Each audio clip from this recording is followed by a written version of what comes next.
Imagine this. A quiet New England town, sometime back in the 19th century. A life comes to an end, but not from illness, not from any kind of violence we normally think of. It ends because of something far colder, the systematic silence of an entire community. Hmm. It's a story that honestly sounds like fiction. There's this twist of fate so profound it changes absolutely everything. And you have this human life just defined by an unbearable, crushing secret, a story that for way too long was deliberately buried. Yeah, actively suppressed, you could say. Exactly. So today we're doing a deep dive into the harrowing, but I think ultimately maybe a redemptive story of a woman named Emmaline. It's quite a journey. It takes us from rural Maine in the 19th century to the bustling textile mills down in Massachusetts. Right. And eventually leads to this life of just unimaginable hardship and, well, total social isolation. We're going to explore some really powerful themes here. Gender, poverty, that rigid moralism of the time, and the devastating power of shunning. Deliberate exclusion. Yeah. And our source for this, our main way in, is really vital. It comes from the testimony of Nettie Mitchell. She was a local reporter, and get this, nearly 90 years old when she decided she wouldn't let Emmaline's story just disappear. Incredible woman. Her voice, captured in David Hoffman's documentary from the 70s, Sins of Our Mothers, it's basically our only window into this forgotten past. It's like Hoffman described it as cutting through decades of silence, like a whistle in the dark. That's a powerful image. And what's truly fascinating about Emmaline's story, it's not just about her individual suffering, immense as that was. It's a really stark reflection of how moral conformity, that pressure to fit in, can actually weaponize silence. Weaponize silence. Yeah. Right. And how whole communities can become complicit in, frankly, cruelty, just through inaction, through looking the other way. And it shows how gendered shame aimed specifically at women, can become so deeply institutionalized, like baked into the cultural memory. So our mission today, it isn't just to understand what happened to Emmaline, but really to dig into why it matters. What does it tell us about our own communities, our own biases, and maybe our responsibilities to people who are pushed to the margins, who are forgotten? Yeah, get ready for some truly surprising facts, I think, and maybe some aha moments that might make you rethink some assumptions about justice, compassion, the hidden costs when a community judges someone so harshly. This isn't just looking back at history. It feels more like a reckoning, a necessary one. Absolutely. A reckoning is a good word for it. Mm-hmm. When silence becomes a sentence, the unveiling of Emmaline's life. So the story of Emmaline, at least for those who eventually learned it, kind of starts at its tragic end. She died, as we said, 19th century New England, not from disease, not from an accident, but from what our sources chillingly call the systematic silence of an entire community. That phrase just stops you, doesn't it? It really does. It paints such a stark picture. It suggests, death by deliberate omission, a slow erasure, basically, that ended with her in near total isolation. The paradox is just heartbreaking. A life ending not with some dramatic event, but just this prolonged, agonizing neglect. She, deliberately forgotten to death. And that act of forgetting, or maybe more accurately, the refusal to forget, that's exactly where Nettie Mitchell comes in. We're talking about a woman almost 90 years old, a local reporter in rural Maine. Right. And she makes this conscious, really radical choice to defy the collective amnesia, the forgetting of her community. She saw the injustice. She understood what had happened and just wouldn't let Emmaline's story vanish completely. Yeah. Nettie's voice, like you said from that documentary, Sins of Our Mothers, it really does cut through time, like that whistle in the dark. It's the sound of conscience, of truth, piercing through decades of just willful silence. She knew that silence itself could be a form of violence. A profound violence. And what a truth she brought out. I mean, the layers of tragedy in Emmaline's life are almost unbelievable. It sounds like something from, Greek myth, not a real person's life. So let's just briefly sketch out the shocking core of this story we're diving into. Emmaline, sent off to the Massachusetts textile mills. She's just 13. 13. At 14, she becomes pregnant and makes this gut-wrenching decision, really, to sell her baby, just to survive and get back home. An impossible choice. Absolutely. But here's the twist of fate that really sealed her destiny. Years later, completely unknowingly, she marries her own long-lost son. Oh, my goodness. Yeah. And the community's moral outrage, swift, overwhelming, utterly unforgiving. Marriage annulled immediately, her name completely blackened, and then systematically shunned, ignored, until the day she died alone, literally starving, unseen by the very people who condemned her. It's a story that just forces you to confront the limits of well, human cruelty. It really does. And, Emmeline's story, it is so much more than just a personal tragedy, horrific as it was.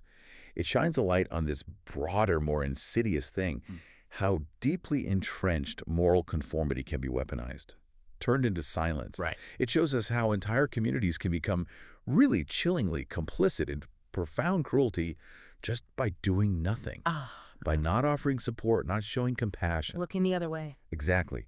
And it also reveals how gendered shame, which was so potent back then, became institutionalized, not just in laws, but in cultural memory, in how people interacted every single day. Nettie Mitchell's act of remembering Emmaline is not just telling a sad story, it's a radical act. It challenges the whole ethics of public shame, of social erasure. Yeah. It makes us ask that crucial question. What does this kind of communal judgment, this level of silence, what does it mean for our communities today? Her story offers this urgent, undeniable lesson about justice, about compassion, and about our collective historical responsibility to people who are deemed unworthy by society's rules. 2. Puritan echoes. The inherited culture of shame. Now, to really get why Emmaline was condemned so harshly, we kind of have to look past her immediate situation.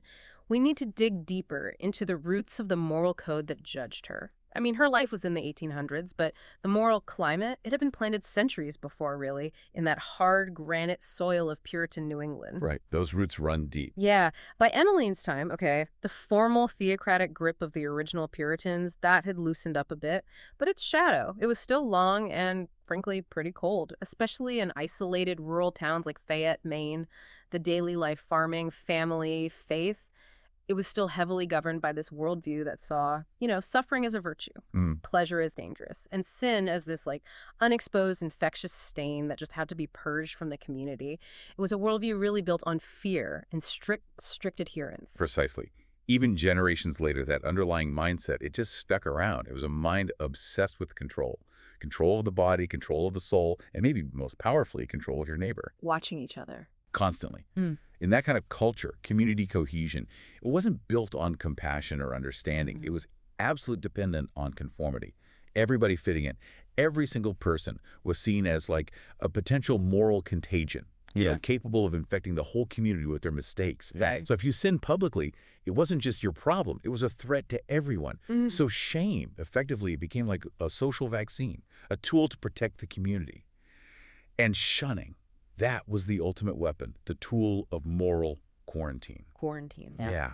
A stark, powerful way to isolate the perceived infection and, in their view, protect the supposed purity of the whole group. And Emmeline's perceived sins, they were really twofold in the eyes of her community. First, having a child out of wedlock at 14. I mean, that was a huge transgression against those rigid purity codes, regardless of how it happened. Didn't matter. No.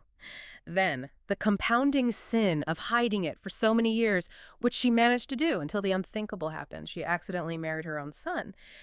But what really condemns the town, I think, far more than Emmeline's actions, is the sheer scale, the chilling duration of their response. Decades. Decades.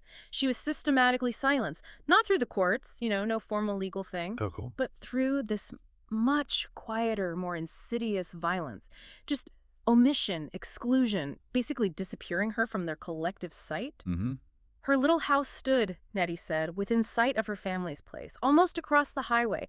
Yet she was treated like she didn't exist anymore. This wasn't just punishment. It felt like a ritual erasure, a social death, drawn right out of a theology that demanded impurity be purged to keep the community holy, a chilling performance of communal purification. And what's deeply fascinating and just profoundly disturbing is that line Nettie Mitchell remembered from Emmeline's funeral, "At last she has paid for her sin." It doesn't just ring like scripture, it sounds like scripture. Yeah, it does. It's the audible echo of this inherited cruelty, just dressed up as righteousness. That one sentence captures not only the weight of personal bitterness, maybe from her sister, but also the echoes of generations trained to see womanhood through this incredibly harsh lens of fragility and fault. Always the woman's fault. Pretty much. Yeah. In that Puritan logic and its lingering shadow, a woman who fell, whether it was by force or folly, whether she was a victim or made a mistake, she wasn't supposed to be helped up. No, she was to be hidden, buried, silenced. So what does this mean for us now, centuries later? Well, this pervasive culture, this blame and shaming, it didn't just evaporate with the 19th century. It adapted. It persists. Subtly, in how many communities today handle scandal or trauma or just difference, we still see echoes of it whenever society blames victims, or demands impossible perfection from vulnerable people, or chooses protecting a reputation over facing an uncomfortable truth. So understanding this culture, it's not about blaming the past. It's about recognizing that history has hands, as someone once said, and those hands shaped Emmaline, they bound her, and ultimately, they let her die alone. 3. A girl taken. Labor, poverty, and the mills of New England. To really get the full picture of Emmeline's journey, we need to step back to her beginnings, to the challenging world that shaped her earliest, most desperate choices. Early 19th century New England, that agrarian economy, it was marked by, subsistence farming, hard seasonal labor, and just widespread rural poverty. A tough existence. Very tough. Towns like Fayette, Maine, where Emmaline was born, they were really on the margins of this rapidly industrializing America. And for many families, especially if you had a lot of kids and not much land, economic survival often meant making incredibly difficult decisions, including sometimes sending their children away, relocating them into these growing urban industrial labor systems. It wasn't about seeking opportunity, necessarily. It was often just about sheer necessity, putting food on the table. Exactly. By the 1830s, 1840s, this significant early industrial pipeline had really been established. Textile mills down in Massachusetts, Lowell, Lynn, Lawrence, Croatia, they were actively recruiting thousands of young girls from these struggling rural areas. Thousands. Yeah, to work in the factories. And the recruitment efforts, they were often framed as, benevolent, even virtuous. Girls were promised supervised boarding houses, regular wages, maybe even chances for self-improvement through work. Sounds good on paper. Right. But as historians like Thomas Dublin have meticulously documented, looking at the lives of these mill girls, while this work did offer some young women a degree of economic independence, maybe, it also exposed them to incredibly exploitative conditions, grueling 12 to 14-hour workdays, 6 days a week, and constant moral scrutiny. The promise often just didn't match the harsh reality. So it sounded like an opportunity, maybe a chance at a better life, but the reality was often much darker, much more precarious. Nettie Mitchell, our witness, she recounted Emmeline's story with such painful clarity. She said Emmaline was 13, just 13 years old when these recruiters came knocking. So young. Mitchell described how businessmen from Lynn, Massachusetts arrived at the home, and seeing the poverty and deprivation there, they offered what sounded like a solution. Why don't you let us take Emmaline back with us to Lynn and she can work in the cotton mills? Wow. The proposal, framed as a way to ease the family's burden, provide for their daughter, it was considered carefully. And ultimately, Nettie says, they thought it over and decided to let her go. A barely teenage girl, sent away from everything familiar, to a strange big city, a whole new harsh life. Can you even imagine the mix of fear and maybe just a tiny sliver of desperate hope she must have felt? It's almost unimaginable today, isn't it? Once she got to Lynn, Emmaline became part of this huge growing class of female mill workers. These girls, many as young as 12 or 13, they were expected to work these brutal schedules. 12, 14 hours a day, 6 days a week, surrounded by the constant, deafening roar of machinery. Must have been overwhelming. Totally. And while some girls did find some friendship, maybe a little economic freedom, many, especially girls like Emmaline, coming from extreme poverty, lacking family nearby for protection, they faced profound isolation, loneliness, and vulnerability to manipulation. Right. Mitchell describes Emmaline as an efficient, hardworking little girl. But then she really emphasizes it. She was entirely among strangers in a strange land, very, very different than anything she had ever known before. Yeah. And this is where the story takes that truly dark, devastating turn. Yeah. Mitchell recounts that among those who were friendly to her, most of them were not because she was entirely different, was a young Boston man. And he became very friendly and she yielded to his persuasion. Oh, no. The devastating, life-altering result. By the time she was 14, she was the mother of his child. This moment is just so critical because it reveals the profound underlying vulnerability of these mill girls, especially those from isolated, less educated rural backgrounds far from home. It just shatters any idealized picture of factory life and exposes the harsh realities behind that shiny promise of industrial progress. A heartbreaking transaction. That's really what followed, wasn't it? Emmaline, just 14, completely unable to face the crushing social consequences of this pregnancy she arranged. Nettie Mitchell's words are chillingly precise here. To sell her baby to a childless couple nearby, who would pay her expenses and her transportation back home. Sell her baby. It wasn't a choice made out of malice or lack of feeling. It was a desperate transactional survival strategy, heartbreakingly pragmatic and just profoundly cruel in its necessity, driven by the total absence of any safety net, institutional or familial, for a girl in her situation. No support anywhere. None. And her return home. It wasn't met with open arms or support or healing. Instead, concealment. Absolute silence about her past became her only way back into the social world she knew. The child gone, the event unspoken, her future just quietly shut down by what society expected.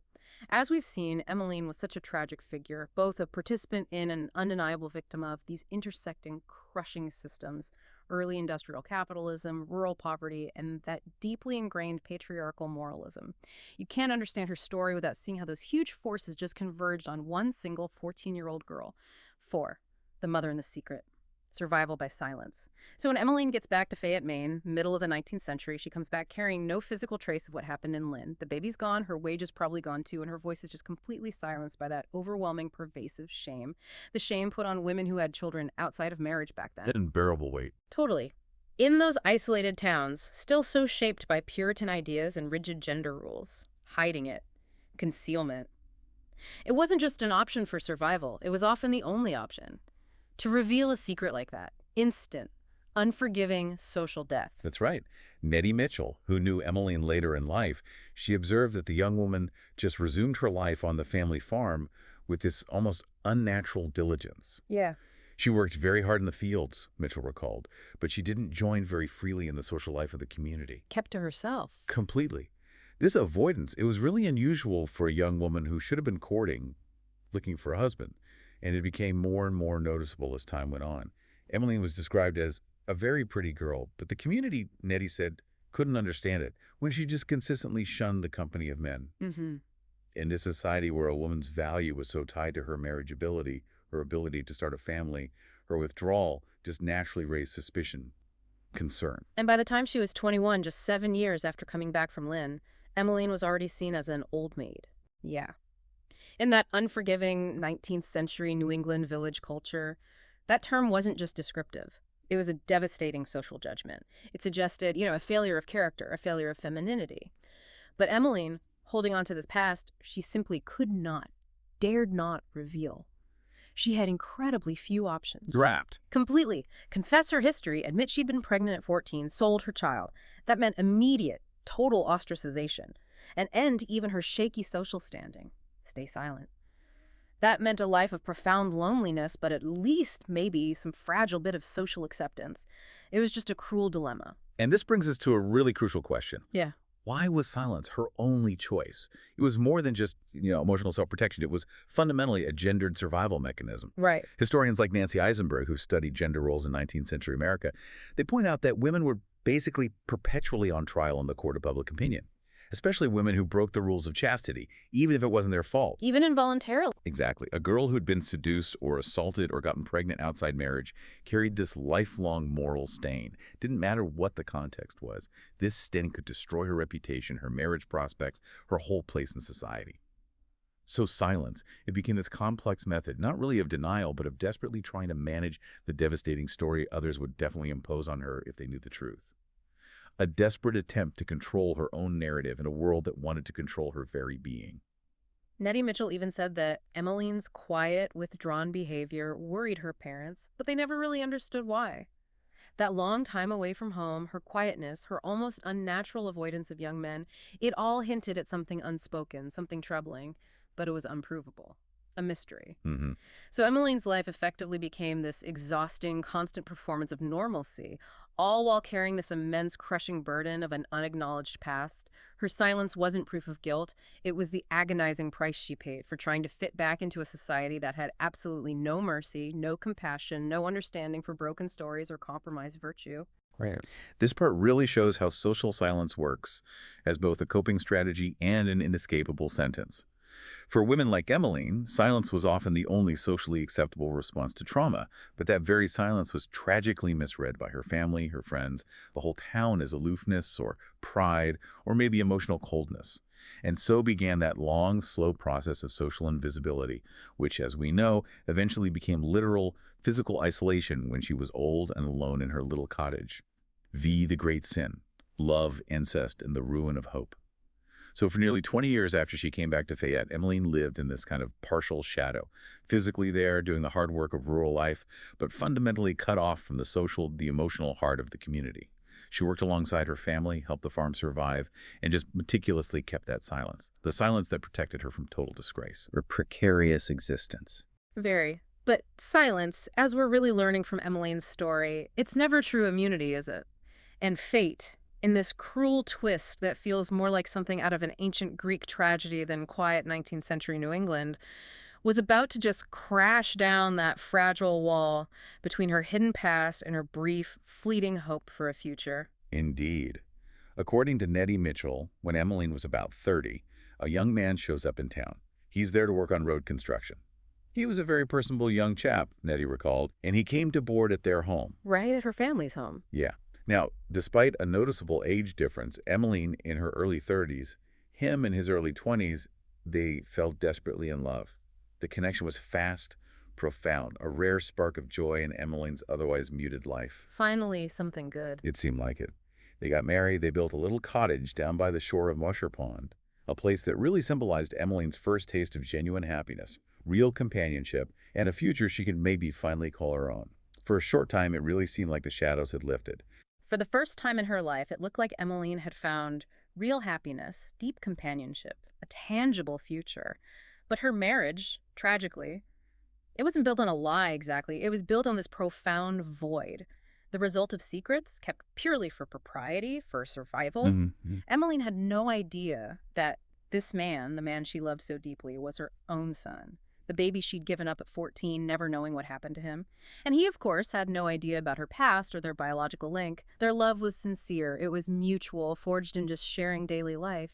But it was born of this profound mutual ignorance. Here's where it gets really interesting. It's almost unbelievable, like a Greek tragedy unfolding right there in rural Maine. And just like in those tragedies, the shattering truth came crashing down with devastating force. It happened when the young man's foster family from Massachusetts came to visit. Oh, no. Yeah. Through some recognition, maybe a chance remark, maybe a direct question about his birth, they realized the unthinkable truth. Mitchell recounted it with just stark clarity. To their horror, they discovered that he had married his own mother. The horror. The fallout was immediate, utterly devastating. Of course, she continued, their marriage was then declared broken up, and he bid her a tearful goodbye and went back with his foster parents to Massachusetts, never to be heard from again.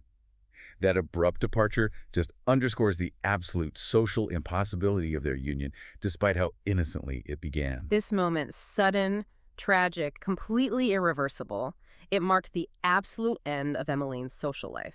What had been this hidden shame, this deeply buried secret, was now a public abomination, despite the undeniable fact that neither of them had done anything intentionally wrong. It didn't matter. Not at all. The town, soaked in that residual Puritan moralism, they responded not with compassion, not with any understanding for her impossible situation, but with overwhelming collective condemnation.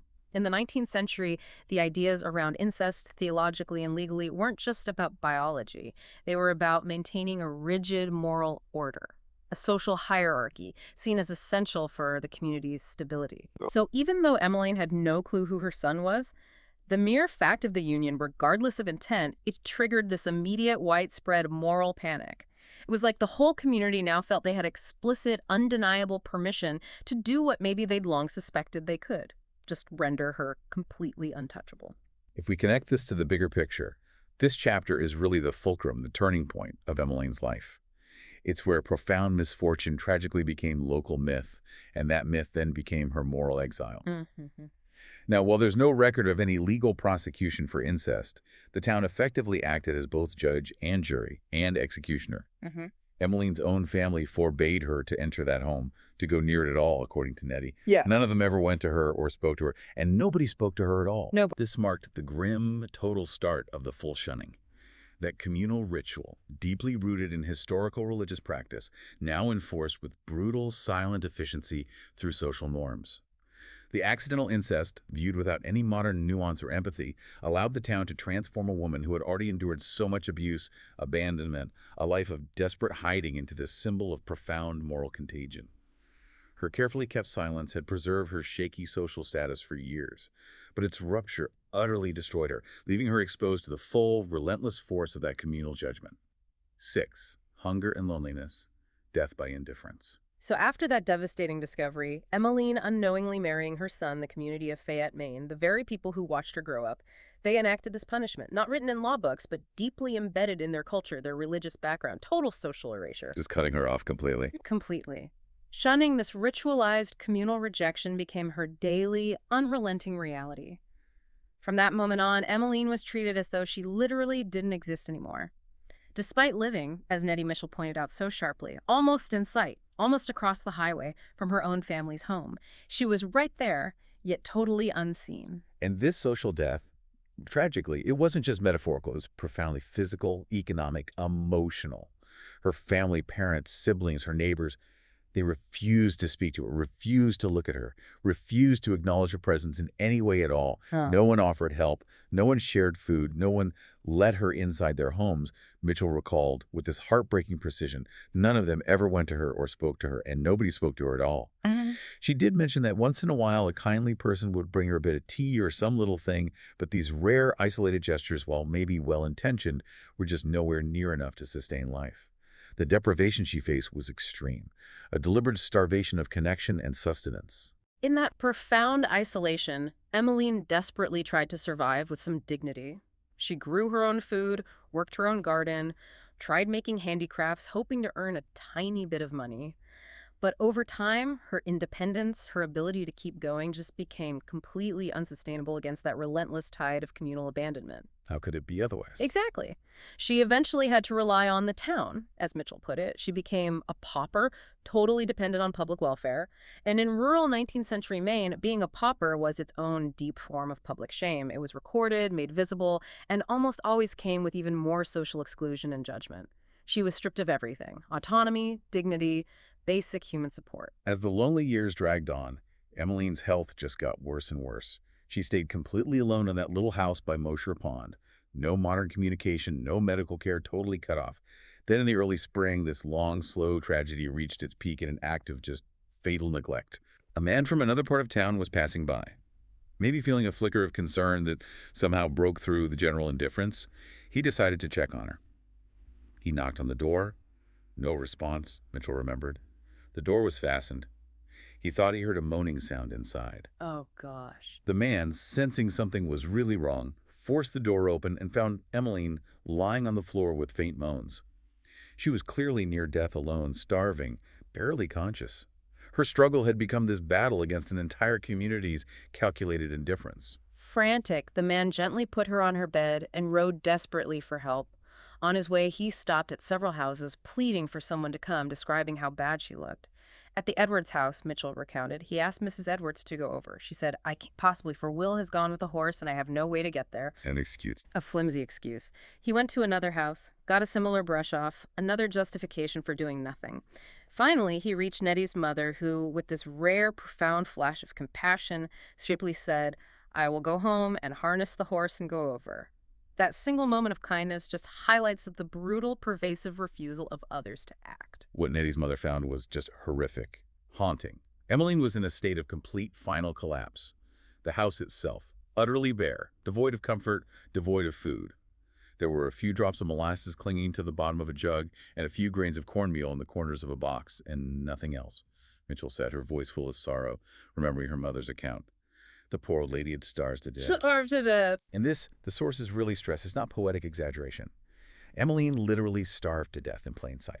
A woman deliberately forgotten, abandoned by a town that had convinced itself her suffering was deserved. A necessary penance. Her death was slow. It was preventable.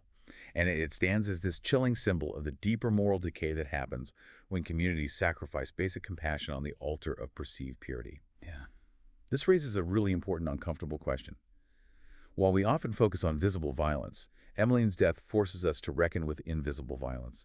The violence of neglect, of erasure, of communal indifference. How many others, back then and even now, were allowed to die alone, unseen, unheard, just because they didn't conform to rigid social rules?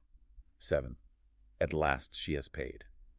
Public forgiveness is power. When Emmaline finally died, the town of Fayette, Maine, this town that had been utterly silent for decades about her very existence, suddenly, chillingly, found its voice. The woman they'd ignored, avoided, deliberately isolated in life, was now the focus of a public ritual. As Nettie Mitchell described it, Emmeline's body was put in a wooden box for a casket and carried to the little rural church at Mosher Pond for a simple funeral. It wasn't grand, it wasn't intimate, it was in many ways performative.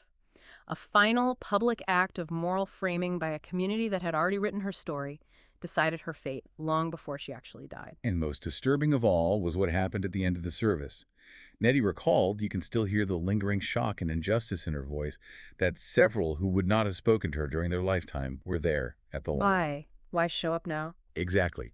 In death, Emmaline was no longer a contaminant to them. She wasn't a social risk anymore, not a source of public embarrassment or a challenge to their moral order. The perceived threat she represented had, from their point of view, been neutralized.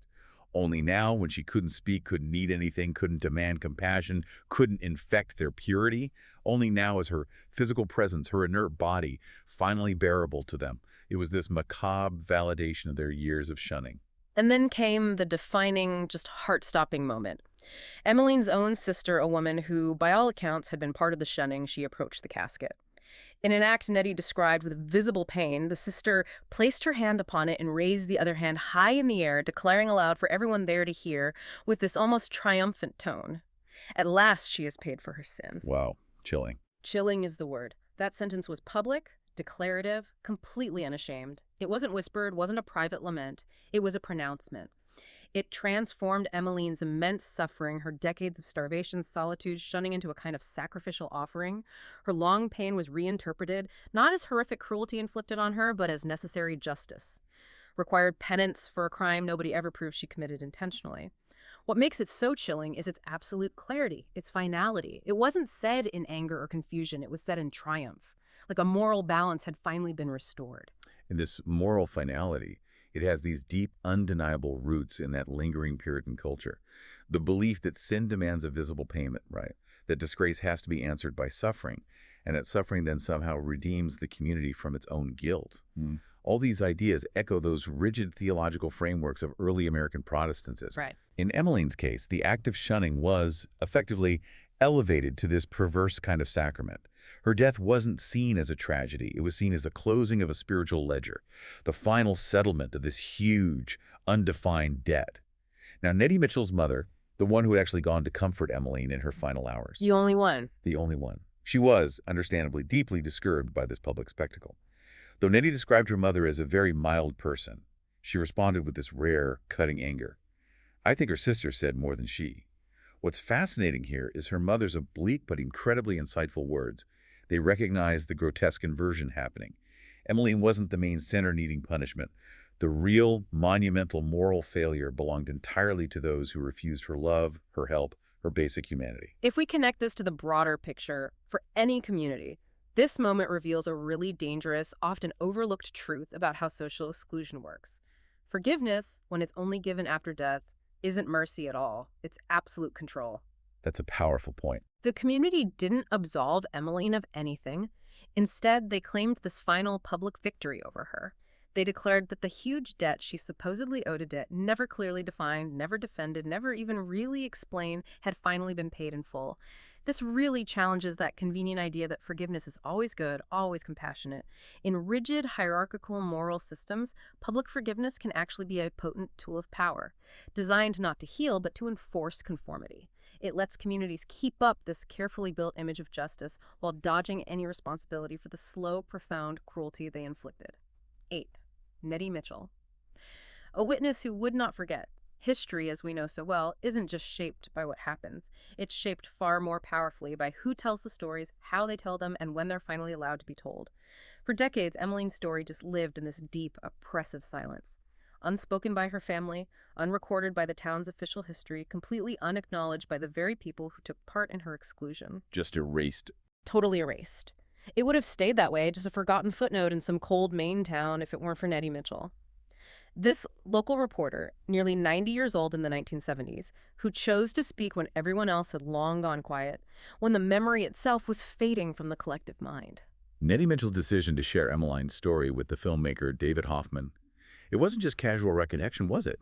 Or simple gossip, though apparently she was known for both. It was a deliberate, powerful act of moral defiance against the collective forgetting of her community, against the convenience of just letting it go. Yeah. After days of filming local color, seemingly cheerful town gossip, Nettie approached Hoffman with this gravity that really stunned him.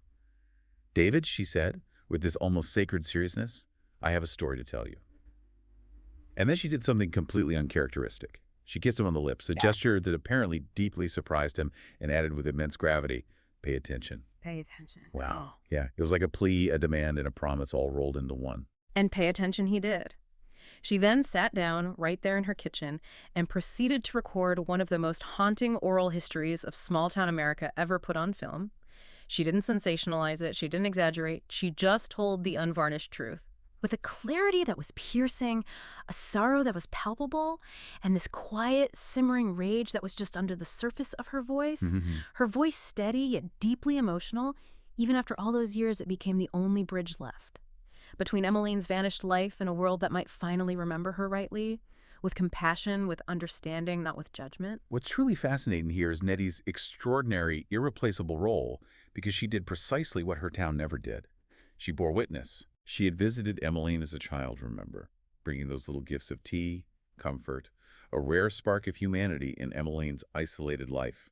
She listened to her own mother's grief and horror after finding Emmaline dying alone. And later, as an elderly woman, Nettie remembered. Not just the bare, painful facts, but the profound human meaning behind them. You can hear the raw emotion in her voice when she recalls Emmeline's quiet desperation. She was so grateful if even a child would come and speak to her, the silence of all those years. Oh, heartbreaking. In oral history, in memory studies, the figure of the last witness has this special, almost sacred power. It's the person carrying the torch of remembrance when everyone else has let theirs go out. As scholars have noted, the ethical responsibility of that kind of witness isn't just to report events, but fundamentally to refuse erasure. Nettie did exactly that. In a community that not only shunned Emmaline, but then actively tried to erase her from its collective memory, Mitchell named the injustice. And in doing that, she restored a measure of dignity, a flicker of humanity, to a woman denied it in both life and death. Her testimony was so powerful, so compelling. It didn't just inspire Hoffman's documentary, Sins of Our Mothers.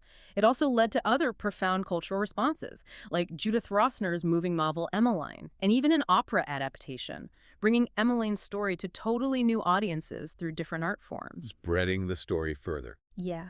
But at the core of all of it, it's still Nettie's voice. Unvarnished, unflinching, the pure source. She didn't speak out for herself or for fame. She spoke because someone absolutely had to, because no one else would. Nettie Mitchell's act is just this profound reminder that moral courage is often quiet, it's local, it's deeply personal. She wasn't some grand reformer or charismatic preacher. She was simply an elderly woman with a typewriter and an unwavering memory. And she used both to bravely break a generational silence that had consumed a life, ensuring that Emmaline and the lessons of her suffering would not be forgotten, one and more. What Emmaline still teaches us. So, after going through Emmeline's whole harrowing journey, what does this all mean for us today in our fast-paced, interconnected world? I mean, more than a century has passed since Emmaline died, but her story feels unsettlingly, uncomfortably relevant. Doesn't it just? Yeah. The fundamental forces that shaped her life, that grinding poverty, the pervasive gendered shame, the crushing social silence, that deeply punitive morality, they continue, maybe in new and insidious forms, but they continue to shape the lives of countless people today. Her fate might have been sealed in 19th century Puritan town, but the cultural mechanisms that allowed it, they're not just historical artifacts from a distant past. No, they're still with us. They persist. They adapt into new forms. We see maybe cancel culture without compassion sometimes, rampant gossip pretending to be righteous justice, pervasive systems that consistently punish the vulnerable while excusing the powerful. It echoes, doesn't it? It really does. Emmeline's story teaches us, first and foremost, about the brutal, often hidden violence of moral conformity. She wasn't punished for hurting others. She was punished simply for existing outside what her society decided was acceptable, for violating its rigid, often arbitrary purity codes. Right. Her youthful pregnancy, whether it was from coercion or seduction, As the sources hint, it wasn't a crime in the legal sense, but because it fundamentally violated those strict codes of sexual purity expected of women, especially then, she was cast out, rendered invisible, ultimately left to die. Her silence, which she intended as her only defense, her way to survive, heartbreakingly became her ultimate prison, sealing her off from the very humanity she craved. What's truly fascinating and profoundly disturbing is how Emmaline's story just powerfully exposes the ritualistic nature, the devastating power of shunning. It's a form of social violence we often underestimate because it doesn't leave visible wounds, right? Exactly. No bruises, no scars you can see. Shunning allows whole communities to maintain this self-congratulatory sense of moral superiority while, at the same time, engaging in profound cruelty just by omission, by doing nothing. In Emmaline's case, the town didn't just refuse her love and help, they explicitly refused her very existence. They erased her presence, denied her personhood, even while she lived right there in plain sight of her own family. A constant, silent reproach. It reminds me of what the sociologist Zygmunt Bauman wrote. Exclusion is the silent partner of order. Emmaline's life was sacrificed on that altar of communal purity, just to maintain the illusion of a morally coherent, pristine society, regardless of the crushing human cost. And third, her sister's chilling, utterly damning words at the funeral. At last she has paid for her sin. They reveal this dangerous, deeply pervasive idea that suffering itself, especially the suffering of the fallen, somehow redeems a community from its own collective guilt or discomfort. Right, like it cleanses them. Precisely. And this belief is absolutely not confined to 19th century New England. It's still deeply embedded in modern narratives of what we might call deserved downfall, where public figures or marginalized individuals or even victims of trauma are often expected to suffer visibly, to undergo some public penance before they can even be considered for readmission to society if they ever are. It creates this perverse satisfaction in watching someone else's pain, an insidious kind of societal catharsis. And yet, despite all this tragedy, all this pervasive cruelty, Emmaline's story isn't only about suffering, is it? It's also profoundly about resistance through remembrance. Nettie Mitchell's courageous, compassionate decision to tell this story, it reframed Emmaline. Not as a cautionary tale, a warning about what happens if you stray, but as a human being tragically failed by the rigid systems and unforgiving culture around her. A crucial reframing. Yeah. In doing that, Nettie offered a fundamentally different kind of moral lesson, one grounded in deep, unwavering compassion, rather than harsh, unforgiving condemnation. And this reframing feels especially urgent today, in a time when communities, both physical ones and increasingly our digital ones, are still grappling with how to respond to perceived failures, to profound trauma, to radical difference. This raises that important, uncomfortable question for our current time, doesn't it? Oh, wait. Will we repeat the pattern of erasure, of punishing those who deviate from our ideals, even if those ideals are rooted in outdated or harmful moralities? Or will we choose to bear witness, to acknowledge suffering, to offer compassion, even when it's uncomfortable, even when it implicates us and forces us to confront our own biases, our own complicity in perpetuating silence or judgment? Emmaline's life poses that difficult question, inviting us to look inward.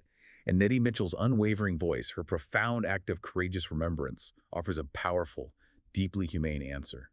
Remember and speak. To speak the unspoken. To speak Emmaline's name, after generations of deliberate silence.